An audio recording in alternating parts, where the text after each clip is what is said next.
नमस्कार मित्रांनो, शेती माहिती या यूट्यूब चॅनलवर मी गहिनीनाथ सरवडे आपलं स्वागत करतो.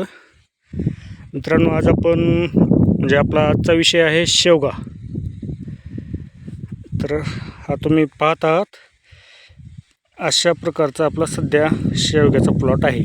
याच्यामध्ये आपण टोकन म्हणून हरभरा केलेला आहे.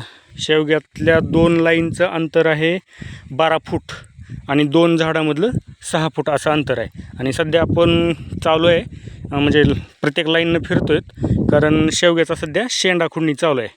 आता ही काही जणांची 4 वेळेस झाली, काही जणांची 3 वेळेस झाली आहे, काही पहिल्यांदा पण झाडं मागं पुढं झालेली आहेत. तर हे असा शेंडा एवढा आपण खुडतो. शेंडा खुडल्याचे फायदे याच्या आधी पण आपण सांगितले आहेत.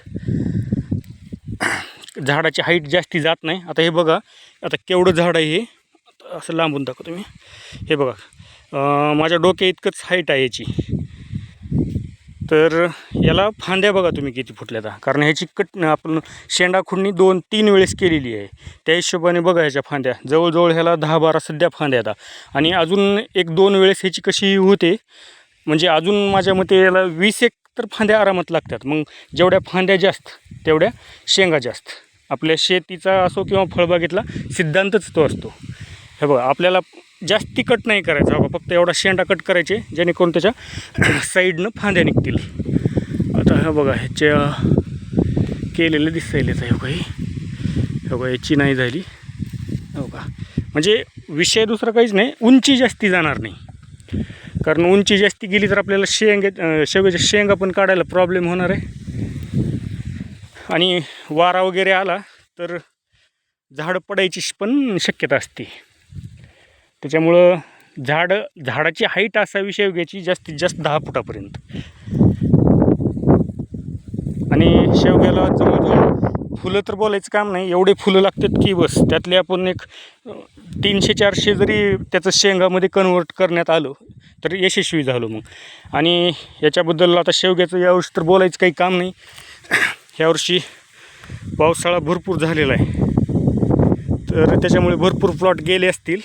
कारण शेवग्याचं आणि पावसाचं एकदम छत्तीस चाकड असतं आहे. आणि सध्याचा जो मार्केट रेट आहे शेवग्याचा, तो मार्केट रेट आहे जवळजवळ 400 रुपये ते 500 रुपये किलो.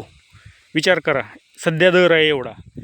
आणि माझ्या मते काही जणांचे शेवगे असतील बरं का, ज्यांनी नियोजन लावले, त्यांचे शेवगे पण सध्या त्यांना भरपूर फायदा होत आहे. भरपूर आता सोन्यावणीच म्हणायचं काम आहे. सोनंसुद्धा फिक्कं पाडेल असं शेवग्याची शेती असते. आपल्या झाडावरला पण सध्या कुठं मोठ्या झाडावरला जरा फुलं आहेत, पण हे सध्या फुल टिकणार नाही.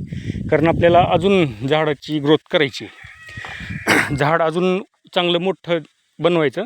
थोडा भाव हा काय भाव राहू शकत नाही. कारण आपल्याला 50 रुपये जरी भाव भेटला, 30 रुपये भेटू द्या तरी पण परवडतं आहे. आपण ह्या 400 आणि 500चा विचार नाही करायचा कधी पण. सध्या जो भाव आहे तो मार्केटच्या हिशोबाने या टायमाला जास्ती करून शेवगा नसते कोणाचा. आणि पाऊस जास्त झाल्यामुळं शेवग्याचं उत्पन्न घटलेलं आहे. आणि 500 रुपये किलोनं घेऊन कोण खाणार आहे सांगा, तुम्हीच सांगा. शक्य नाहीत त्या गोष्टी. हां, आपल्याला परवडतो तो हिशोब म्हणलं तर 30 रुपयेपासून पुढं. कारण शेवग्याच्या एक 10-12 शेंगा झाल्या तर 1 किलो वजन होते. मग प्रत्येक झाडाला कमीत कमी 10 किलो जरी लागलं तरी 20ने गेलं तर 200, 30ने गेलं तर 300, 50ने गेलं तर 500 रुपयेचं झाड एक होते. आणि एक करी जवळजवळ असे 600-700 झाडं बसतात. हे बघा, आता काही याच्यातले झाडं पण काही गेलेत बरं का, आणि काही लहान राहिलेत थोडे, तर ते वाढतात, काही फरक पडत नाही एवढा. तर मग विचार करा, एक करी जर 700 झाड आणि एका झाडाचे 500 रुपये, 500 बी सोडा, चला 200-300 जरी भेटले ना तरी कुठं जाते विचार करा तुम्हीच. तर मित्रांनो, पारंपरिक शेती करण्यापेक्षा काहीतरी वेगळी निवडावी असं मला वाटते. आणि जे पण आपलं चॅनल बघत असतील त्यांनी अवश्य काहीतरी वेगळा करण्याचा विचार नक्की करा.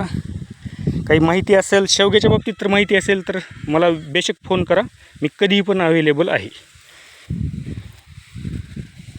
आपण शेतामध्ये कंटिन्यू आधुनिक पद्धतीची शेती करतो. आपल्याकडे बघा इथं केळीसुद्धा आहे. हे केळीच्या साईडचा पूर्ण घास आहे.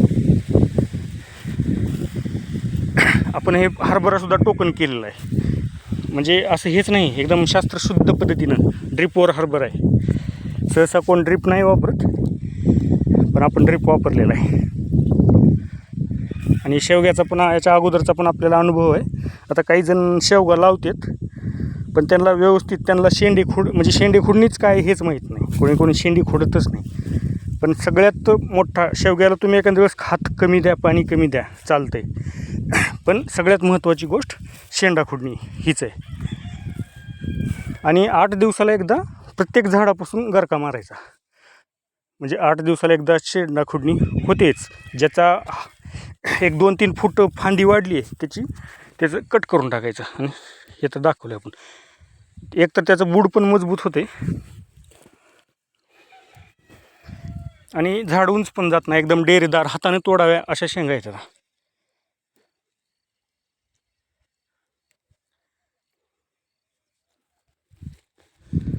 तर ज्याला हे शेंडा खोडणीचं गणित जमलंय ना, तो शेतकरी जमला. मग हे बघा, काही लहान आहेत झाडं आणि काही मोठे आहेत. तरी आपण हे हरभरा निघेपर्यंत याला सेटिंगच आपण धरू द्यायची नाही. हरभऱ्या निघाल्याच्या नंतरचीच सेटिंग पकडायची आपण. म्हणजे जवळजवळ अजून हरभऱ्याला 2 ते 2.5 महिने लागते. तोपर्यंत शेवग्याला डेव्हलपच करायचं. आता हे सध्याचे जे झाडं आहेत, काही माझ्या कमरला आहेत, छातीला आहेत आणि डोक्याला पण आहेत. हे बघा, हे जरा झूम केले, क्लिअरिटी कशी दिसायली काय माहिती. कारण आपण काही एक्सपर्ट नाही, उगा हातात कॅमेरा घेऊन आपलं मोबाईल घेऊन करायला आहे. म्हणजे काही लहान मोठे झाडं झालेत आणि जवळजवळ 4 महिन्याच्या नंतर यांना फुलं पण चालू होतात. मग आपल्या झाडाला झाले पण 3 महिने तर आरामात झाले. कारण अगोदर याच्यात सोयाबीन होती, सोयाबीनमुळं पण थोडं नाही वाटलं. मग ठीक आहे, आंतरपीक घेत आपलं चालू आहे. तर ठीक आहे मित्रांनो, कोणी चॅनलला सबस्क्राईब केलं नसेल तर नक्की करा. सगळेजण फक्त व्हिडिओ बघून जातात. धन्यवाद.